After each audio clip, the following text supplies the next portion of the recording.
Good afternoon, book clubbers. I have 7 selections for you today. I'm set up in a beautiful location along the PEI Charlottetown shoreline. The first selection I have is Adrift on an Ice Pan.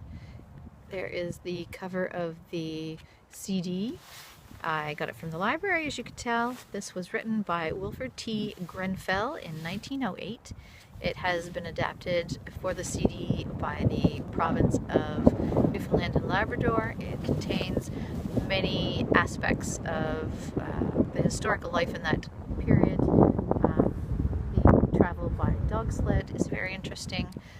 This is a true account from his life where he did get set adrift in an ice pan.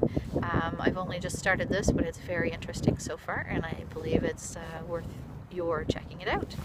The next item I have is another CD collection. This one is by Billy Crystal. It's called Still Foolin' 'Em. This has 7 discs. It is very good. It is full and very full of his stories of his life.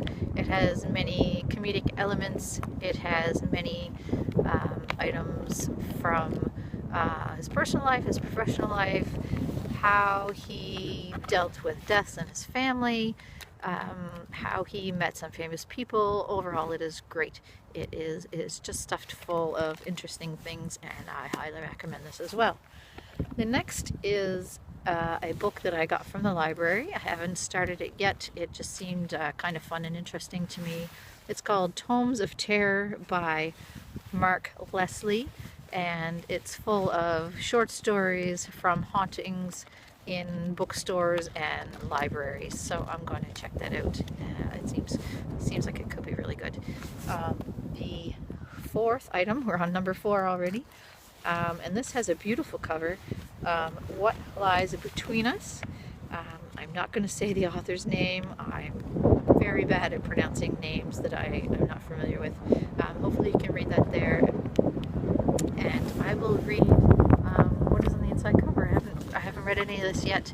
I do hope to get started on it soon. And again, I apologize if I say any of these names wrong. The main character is Ganga, I hope. And so let me read this little short version of what they have on the inside cover. Ganga grows up carefree in Sri Lanka until a childhood friendship is revealed to have monstrous undertones. Ostracized by their community in the wake of one terrible night, Ganga and her mother seek safety by immigrating to America, where she navigates life, until college, where she meets Daniel. It appears she has found her happily ever after, but secrets continue to corrode her life until she finally commits a terrible and unforgivable act. What follows is her confession.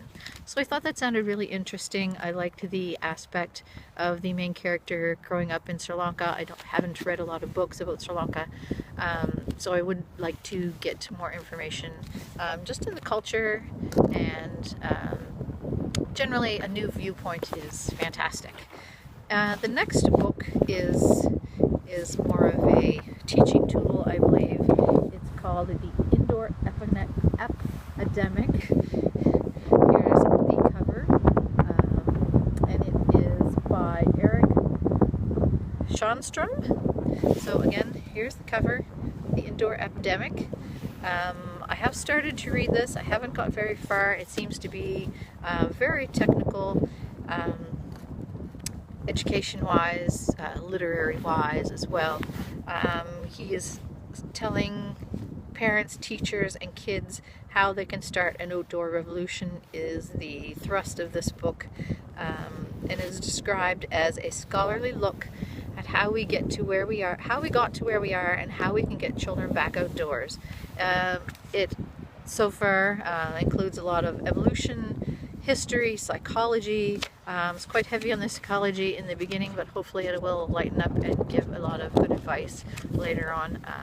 It's definitely something we struggle with in my family a little bit, and we hope to turn that around and get outdoors a whole lot more. As you can see, Charlottetown here is beautiful, and we want to take advantage of that as much as we can. The next book, the second to last book actually, another beautiful cover. It's called Hausfrau. There's the cover. I did see, I believe, a very good description on HarperCollins of how they came on deciding for this cover. That was quite an interesting talk. You should search that out if you're interested. So this book is by Jill Alexander Essbaum, and this is her debut novel. Hausfrau means a German housewife, obviously in German. And I will read you my little synopsis of what this one says in the back cover. It says, Anna Benz, an American, lives with her Swiss husband Bruno, a banker, and their 3 young children in a postcard-perfect suburb of Zurich. Though she leads a comfortable life, Anna is falling apart inside. She tries to rouse herself with new experiences, which leads to trouble that she cannot easily get away from. Anna Benz is an electrifying... This is... a review, this portion. Anna Benz is an electrifying heroine whose passions and choices readers will debate with recognition and fury. Her story reveals with honesty and great beauty how we create ourselves, how we lose ourselves, and the sometimes disastrous choices we make to find ourselves.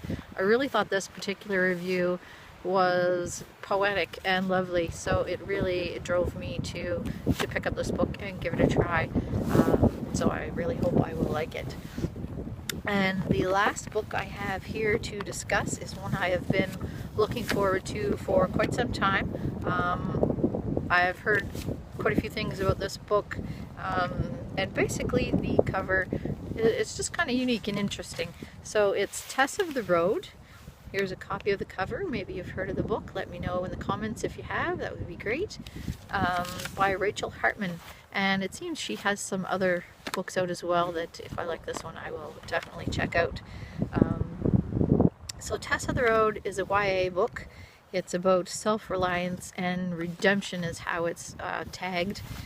And I will read you the portions, my synopsis of the cover from this one as well. And I say my synopsis because sometimes I find that they give away a little too much detail, so I try to leave it interesting but not give you exactly what's going to happen in the book, because I love myself to be surprised by a book, and I hope you do too. So here's what I've written down from the cover of this one. In the medieval kingdom of Jorid, women are expected to be ladies, men protectors, and dragons can be whomever they choose. Tess is none of these things. Tess is different. She speaks out of turn, she has wild ideas, and can't seem to keep away from trouble. Then Tess goes too far, and her family decides that the only path for her is a nunnery. But on that day, Tess chooses a different path for herself.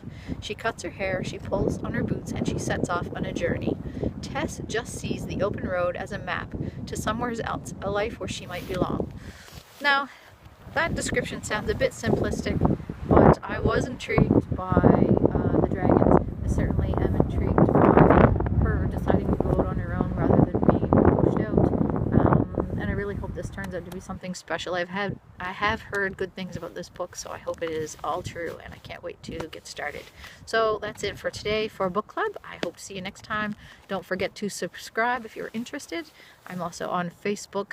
I do post my reviews for the books that I've mentioned. Once I've read them, I post the Goodreads reviews on Facebook, so you can check those out if you're interested. And as always, leave your comments, leave books that you suggest, and tell me what you think of the books. That's all for now. Thanks, bye.